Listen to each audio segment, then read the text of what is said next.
नेताओं ने ऐलान कर दिया है कि जो काम करेगा उसके पास टिकट चल कर आएगा, गणेश परिक्रमा नहीं चलेगा। आप लोग एक तरफ कहते हैं कि गठबंधन में लड़ना है, दूसरी तरफ 243 विधानसभा सीटों पे आप लोग आवेदन मांग रहे हैं, क्लियरिटी नहीं मिल रही है।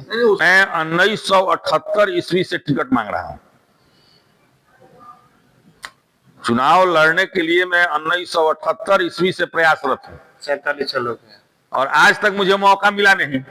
वर्तमान में जिस सीट से आप दावेदारी कर रहे हैं वहां पे वर्तमान आप ही के पार्टी के विधायक हैं, तो क्या लगता है कि उनका टिकट कट के और आपको मिलेगा? आप बराबर जब विधायक जी के ऊपर सवाल उठाते हैं तो उनके कुछ समर्थक हैं जो आपके ऊपर उंगली उठाना शुरू कर देते हैं, आपको तरह तरह की बातें करना शुरू कर देते हैं। मिर्ची लग जाता है। आप कह रहे हैं वास्तविकता है और उन लोगों को एक तरफ मिर्ची लग जाती है। मिर्ची नहीं लगनी चाहिए, उन लोगों को वास्तविकता को समझना चाहिए। 200 कार्यकर्ताओं का एक दिन का सम्मेलन सिवान जिले में किया जाए तो एक दल से 30-35 लोगों को उसमें भाग लेना है और इसमें विधायक का या कांग्रेस पार्टी का एक पैसा नहीं लगने वाला है। जनता का जो पैसा सरकार से मिलता है, जनता को उसको वाजिब, जनता के पैसे को वाजिब जगह पहुंचा देना है।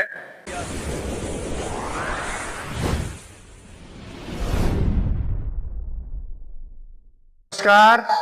बिहार चुनाव जिस तरह से बढ़ता जा रहा है उसी तरह से गर्मी का तापमान भी बढ़ता जा रहा है। दोनों समान रूप से बढ़ते हुए देखे जा रहे हैं। हर पार्टी दावेदारी कर रही है, हर नेता अपने विधानसभा क्षेत्र में जा रहे हैं।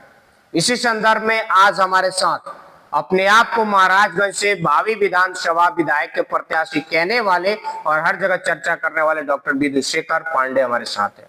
आज बात करेंगे, जानने का प्रयास करेंगे किस तरह से जो तिरंगा यात्रा है, उसके बाद से आपका हर जगह पार्टी का झंडा लगाना है, हर जाति समुदाय के बीच जाना, उसके बाद से पार्टी ने एक फॉर्म जारी किया हुआ है, एक आवेदन जारी हुआ है जिसको फिल करना है। 243 विधानसभा में इसको फिल कराया जा रहा है। पहली बार ऐसा हो रहा है जहां पे फॉर्म के साथ साथ यानी कि एक आवेदन स्कैनर दिया जिसपे आप स्कैन करिए तो आप पूरा बायोडाटा से लेके टू जेड उसमें खुलेगा, आप उसको डालिए। कैसे ये लोग तैयारी कर रहे हैं, गठबंधन कैसा है, तो गठबंधन भी साथ में, उसके बाद 243 विधानसभा पे आवेदन भी मांगे जा रहे हैं। तमाम सवालों के जो लोगों के सवाल है उसका जवाब हम पांडे जी से लेना चाहेंगे। तो सबसे पहले स्वागत है आपका हमारे चैनल। आपका भी और आपके दर्शकों का भी स्वागत है। क्या कहिएगा, आप तो एकदम लगातार क्षेत्र में भ्रमण कर रहे हैं। गर्मी का तापमान अभी 44 डिग्री टेम्परेचर है और इस उम्र में और इस तापमान में मतलब एक नौजवान की तरह आप भाग रहे हैं, दौड़ रहे हैं, क्या कहिएगा, कहाँ से इतना जोश जुनून आ रहा है? देखिए, हम लोग कांग्रेस पार्टी के सिपाही हैं और कांग्रेस को उसके मकसद तक पहुंचाना, उसकी मंजिल तक पहुंचाना, उसकी हम लोग एक कड़ी हैं, पायदान हैं। और उम्र का जहां तक सवाल है, मैंने अपने को कभी जवान से कम नहीं समझा। मैं 5 बजे सुबह उठता हूँ, 11 बजे रात में सोता हूँ लेकिन किसी प्रकार की ताजगी में कोई कमी नहीं है। और ऐसे समय में जब बिहार कठिन परिस्थितियों से गुजर रहा है और हमारे नेता राहुल गांधी जब बार बार बिहार आ रहे हैं और इतना परिश्रम कर रहे हैं, तो हम जैसे कार्यकर्ताओं को भी उनसे सीख लेनी चाहिए। और काम नहीं करेंगे तो हमारा दल आगे कैसे बढ़ेगा, हम अपने मंजिल को कैसे पाएंगे, इसलिए मैं लगातार काम कर रहा हूँ। लगातार जा रहे हैं। आवेदन मांगा गया है, ये जो स्कैन वाला जो मामला है पहली बार है, इस पे क्या कहिएगा आप? देखिए, जैसे जैसे डिजिटल युग आ रहा है तो उसी का यह परिणाम है। ऐसी बात नहीं है कि पहली बार इस प्रकार आवेदन लिया जा रहा है।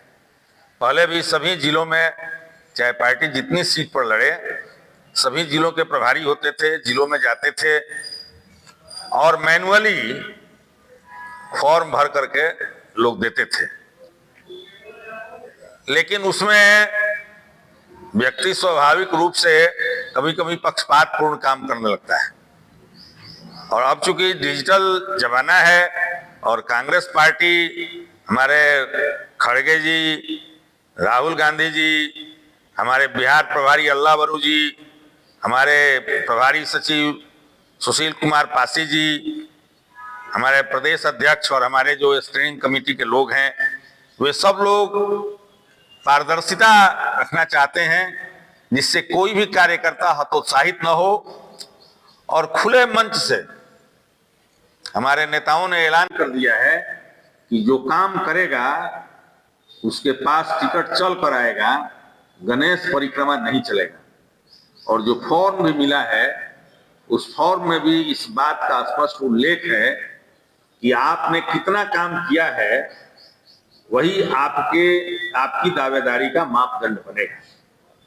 तो जो भी फॉर्म जमा होगा वह स्वयं यह साबित कर देगा कि पार्टी को किसको उम्मीदवार बनाना चाहिए। एक चीज और देखा जा रहा है, आप लोग एक तरफ कहते हैं कि गठबंधन में लड़ना है, दूसरी तरफ 243 विधानसभा सीटों पे आप लोग आवेदन मांग रहे हैं, क्लियरिटी नहीं मिल रही है। नहीं, उसका तो ये है कि हम नहीं लड़ेंगे, महागठबंधन तो हमारा 243 सीट पर लड़ेगा।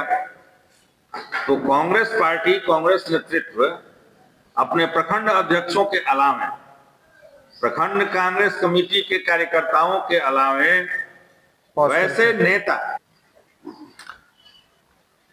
कांग्रेस पार्टी यह चाहती है कि जो 243 सीट है उस पर जिस सीट पर कांग्रेस पार्टी को चुनाव लड़ना होगा वहां तो हम पूरी तैयारी के साथ अपने बल पर अपने सहयोगियों का सहयोग लेंगे, लेकिन हम केवल सहयोग लेना नहीं, हम अपने उन कार्यकर्ताओं को चिन्हित करना चाहते हैं हर विधानसभा क्षेत्र में जो जिनमें नेतृत्व क्षमता है, और उनका उपयोग हम अपने गठबंधन के दलों को सहयोग देने के लिए करना चाहते हैं। जब हमारा यह कांग्रेस पार्टी की यह सोच है कि इस बार बिहार विधानसभा में 2/3 बहुमत के साथ कांग्रेस पार्टी की मजबूत साझेदारी वाली सरकार बने, और वैसी स्थिति में हम सभी 243 विधानसभा क्षेत्र के अपने कार्यकर्ताओं को उचित सम्मान दें, इसलिए उनको चिन्हित किया जा रहा है। ऐसा तो नहीं है ना कि मतलब अंदर खाने में कुछ अलग तैयारी चल रही है कांग्रेस की? नहीं, इससे आप बिल्कुल निश्चिंत रहिए, गठबंधन फाइनल है। सभी हमारे गठबंधन के साथी किसी भी हद तक त्याग करने को तैयार हैं। हमारा हर चीज फाइनल है, इसमें कोई संदेह पैदा करने की कोई आवश्यकता नहीं। अच्छा, महाराजगंज में जिस तरह से आप घूम रहे हैं, सुबह कह रहे हैं कि 5 बजे उठते हैं, उसके बाद क्षेत्र में निकल जाते हैं, रात को 9 बजे 10 बजे तक घूम रहे हैं, आजकल लगन का भी समय चल रहा है, तो इस बीच लोगों के बीच जा रहे हैं, क्या किस रूप में आपको जनता जो है महाराजगंज की देख रही है? जनता पहले तो 1 महीने हम लोग घूमे, 1 महीने में 1 राउंड हमने पूरे विधानसभा क्षेत्र का किया, तो उस समय बहुत लोग जिलाध्यक्ष होने के नाते, और मेरा चूंकि राजनीतिक कार्य क्षेत्र हो रहा है, चिकित्सक के रूप में भी 20-22 पंचायतों में मेरा प्रभाव है, लेकिन लोगों को विश्वास नहीं हो रहा था कि मुझे टिकट मिलेगा, क्योंकि मैं 1978 ईस्वी से टिकट मांग रहा हूं। चुनाव लड़ने के लिए मैं 1978 ईस्वी से प्रयासरत हूं। 47 साल हो गए और आज तक मुझे मौका मिला नहीं। तो 1 महीने में तो मुझे यह विश्वास दिलाना पड़ा कि नहीं, इस बार की परिस्थितियां दूसरी हैं, मुझे मौका मिल सकता है। लेकिन उसके बाद के जो राउंड हमने घूमे बाकी 2 महीने में, और जो दूसरे लोग दावेदारी कर रहे थे वे कहीं भी क्षेत्र में दिखाई नहीं दे रहे हैं, और जनता जब नुक्कड़ सभाओं के माध्यम से, सामुदायिक बैठकों के माध्यम से, आक्रोश चौपाल के माध्यम से, महिलाओं से बातचीत के संबंध में जब बातें हो रही हैं और जनता से जुड़ाव हो रहा है, तो अब लोगों को लग रहा है कि कांग्रेस पार्टी के लिए यही कार्यकर्ता पूरे क्षेत्र की खाक छान रहा है। तो पार्टी निश्चित रूप से इस पर विचार करेगी, और मेरे प्रति लोगों की आशा बढ़ी है, और उससे मेरा भी विश्वास बढ़ा है, और मैं पूरी तन्मयता के साथ इसमें लगा हूं। वर्तमान में जिस सीट से आप दावेदारी कर रहे हैं वहां पे वर्तमान आप ही के पार्टी के विधायक हैं, तो क्या लगता है कि उनका टिकट कट के और आपको मिलेगा? देखिए, क्षमता, कार्यकुशलता, जनता से जुड़ाव, संगठन के प्रति व्यवहार और संगठन के प्रति समर्पण, ये 6 ऐसे मुद्दे हैं जिन पर कोई भी पार्टी अपने किसी उम्मीदवार को चुनाव मैदान में उतारती है, और मेरा यह स्पष्ट मानना है, और जितने भी मतदाताओं से आप बात करेंगे उनमें से 80% मतदाता वर्तमान विधायक के लिए निगेटिव व्यवहार रखते हैं। तो ऐसी स्थिति में खैर खून खांसी खुशी प्रेम प्रीत मधुपान ये सब छुपे ना छुपे, तो ये छुपने वाली बात नहीं है। आप बराबर जब विधायक जी के ऊपर सवाल उठाते हैं तो उनके कुछ समर्थक हैं जो आपके ऊपर उंगली उठाना शुरू कर देते हैं, आपको तरह तरह की बातें करना शुरू कर देते हैं। अब ये तो सब स्वाभाविक है, आप लोगों को भी कुछ मसाला चाहिए, तो सब पूछते पूछते आप लोग ये एक सवाल पूछ देते हैं, तो उसका जवाब तो मुझे देना पड़ता है, और जो जवाब देंगे वो वास्तविकता ही देंगे, इसलिए कि क्षेत्र की जनता भी उस सवाल का जवाब सुन रही है। तो यह जो है सो जो कुछ समर्थक लोग हैं 5% लोग, उन लोगों को कांटे जैसा चुभता है, और वे लोग सोशल मीडिया पर हैं, तो उन लोगों की प्रतिक्रिया तो स्वाभाविक रूप से प्रतिकूल होगी। तो जब आप सवाल पूछते हैं तो आपको भी प्रतिक्रिया सुनने के लिए तैयार रहना चाहिए। तो इसलिए तो या तो वो सवाल ही नहीं पूछिए, और जब सवाल लाइएगा तो जवाब तो आपको सुनना पड़ेगा। मिर्ची लग जाता है, आप कह रहे हैं वास्तविकता है और उन लोगों को एक तरफ मिर्ची लग जाती है। मिर्ची नहीं लगनी चाहिए, उन लोगों को वास्तविकता को समझना चाहिए। कांग्रेस पार्टी अगर टिकट ही दे देती है और 5000 वोट लेकर के वो तिरोहित हो जाते हैं, तो उससे अच्छा है कि जो 25-30 हजार से जीतने वाला है उसको वोट दें, उसको टिकट दें। तो पार्टी भी तो इसका फैसला करेगी ना। आज आप लोग की जिला कमेटी की बैठक हुई, बैठक में क्या मतलब निर्णय क्या निकल कर के आया? हमारे जिला अध्यक्ष नौजवान होते हुए भी संगठन के आदमी हैं, और वे भी संगठन की तरफ से पारदर्शिता रखना चाहते हैं। अभी पूरे बिहार में 65 विधानसभा क्षेत्रों में हमारे केंद्रीय स्तर के नेता सभा करने वाले हैं। उसमें सिवान जिले में गोरियाकोठी विधानसभा क्षेत्र में यह सभा होनी है। तो पहली तो आज के बैठक का एजेंडा ये था कि शॉर्ट पीरियड में बैठक सभा कर लेनी है, तो उसकी तैयारी के संबंध में बातें हुई। और जिलाध्यक्षों की जो बैठक हुई थी अपने प्रदेश प्रभारी जी के सामने, तो उसमें हम जिलाध्यक्षों ने एक प्रस्ताव रखा था कि जिस प्रकार प्रदेश में सभी गठबंधन के दलों की समन्वय की बैठक होती है, उसी तरह से जिले में भी समन्वय की बैठक हो। संभवतः प्रदेश को ये बात अच्छी लगी, प्रदेश नेतृत्व को, और 11 तारीख को गठबंधन दलों के समन्वय समिति की बैठक हुई, और उसमें यह निश्चय किया गया कि 200 कार्यकर्ताओं का एक दिन का सम्मेलन सिवान जिले में किया जाए। तो एक दल से 30-35 लोगों को उसमें भाग लेना है, तो इसकी जानकारी देना दूसरा एजेंडा था। और तीसरा यह था कि हमारे नए नए प्रखंड अध्यक्ष बहुत से बने हुए हैं, और चूंकि अब जिला अध्यक्ष हमारे नए हैं, तो सारी कमेटियां स्वतः भंग हो गई हैं।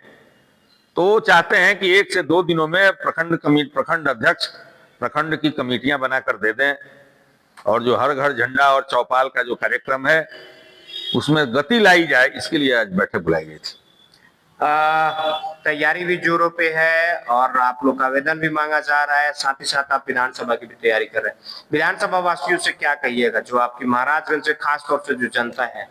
मैं महाराजगंज विधानसभा क्षेत्र के सामने जहां जहां भी मैं नुक्कड़ सभाएं करता हूं, चौपाल करता हूं, आक्रोश रैलियां करता हूं, आक्रोश मार्च निकालता हूं, महिलाओं के बीच जाता हूं, उन सब लोगों के पास मैंने एक पीले रंग का पर्चा 15 पॉइंट के साथ तैयार किया है। उसको उन लोगों के बीच वितरित करता हूं और उनको विश्वास दिलाता हूं कि ये जो 15 काम हैं, या अगर कांग्रेस पार्टी यहां से चुनाव जीतती है तो इस 15 पॉइंट प्रोग्राम को हम महाराजगंज की धरती पर उतार देंगे, जिससे सभी कांग्रेस पार्टी जीतती है, कांग्रेस पार्टी जीती हुई है, वहां पे कांग्रेस पार्टी ही है। कांग्रेस पार्टी जीतती है या विधुशेखर पांडे जीतते हैं, दोनों में फर्क है। जब तक उम्मीदवारी की घोषणा नहीं हो जाती है तब तक तो हम कांग्रेस पार्टी के लिए काम कर रहे हैं। मैं दल से बाहर नहीं हूं, हमारे पर्ची में कहीं भी नहीं लिखा हुआ है कि मैं विधायक हो जाऊंगा तो यह काम करूंगा। हम कांग्रेस पार्टी की तरफ से यह पर्ची निकाले हुए हैं कि कांग्रेस पार्टी अगर महाराजगंज में फिर से चुनाव जीतती है तो ये 15 पॉइंट प्रोग्राम आप लोगों के सामने धरती पर उतार कर रख देंगे, और इसमें विधायक का या कांग्रेस पार्टी का एक पैसा नहीं लगने वाला है।